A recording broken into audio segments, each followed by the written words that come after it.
twist in the story? Well, today's recipe is exactly that. A traditional Indian dessert made with pumpkin. This addition gives you a moist, flavorful burfi that you can enjoy with your family and loved ones. Let's make pumpkin burfi together. As we gather our ingredients, one thing to note is I have used cream in the recipe, but you can also use milk powder instead. Alright, so after we gather our ingredients, the first step is for us to prepare our pumpkin for baking. So I'm doing that by taking out the seeds and the stringy middle with the help of a knife. I am just cleaning the middle out so that the pumpkin can be set in the oven for roasting. I will also be roasting the peanuts along with the pumpkin. So I'm just adding the peanuts onto the baking tray, and in the oven I'll be roasting them at 375 degrees Fahrenheit. While I set these in the oven, I'll get ready with the other preparation. So I'm coating a storage container with ghee. I'm also chopping nuts for garnish.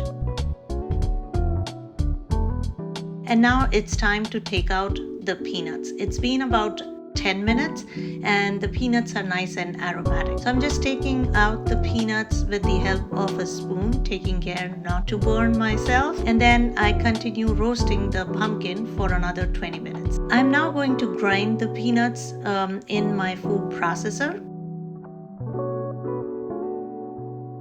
Now onto a pan on low flame, I'm adding 1 tablespoon of ghee. As the ghee melts, I will be sieving my chickpea flour directly onto the pan. This helps get rid of any lumps and makes the roasting process much easier. While my chickpea flour is roasting, I'm going to take out my pumpkin. It's nice and aromatic. I'll let the pumpkin cool while I continue roasting the chickpea flour. So I'm adding about half tablespoon more of ghee.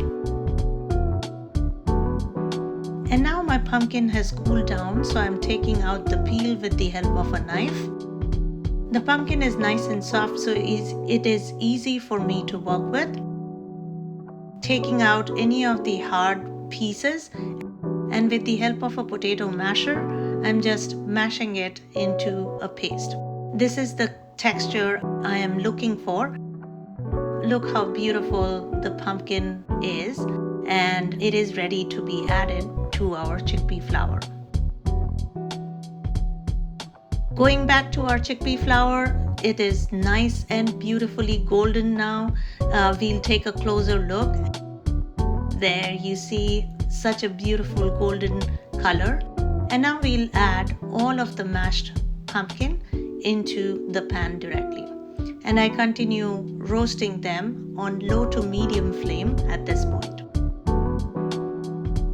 I will get started on my sugar syrup. So for that I'm using 3/4 cup sugar and 1/4 cup plus 1 tablespoon of water. As the sugar syrup comes to a boil, I'll let it boil for about 7 minutes. Take out all the impurities with the help of a spoon. Taking a look back at our mixture, now I have added my ground peanuts at this stage. I have also added 1/4 cup of cream, but I didn't have the footage for that.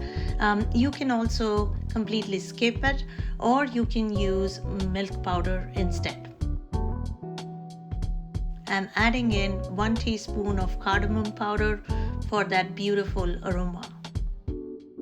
And now I continue roasting it so that the mixture gets nice, dry, and it gets rid of the excess moisture.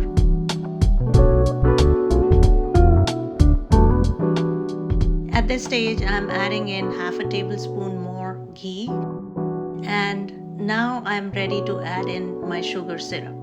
I continue adding in the sugar syrup and mixing it in. Mixture is ready to be set in the container that we prepped up before.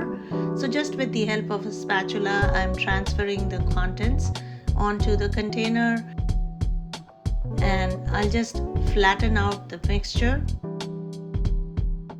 and add in my chopped nuts. I will now let it set for about 4 to 6 hours and then I will cut it into pieces. Look at how beautiful our pumpkin burfi turned out. I hope you like this recipe. Share it with your friends and family. We just made an amazing dessert together. Please let me know how your burfi turned out. And if you haven't already, please subscribe to my channel. Thank you for watching.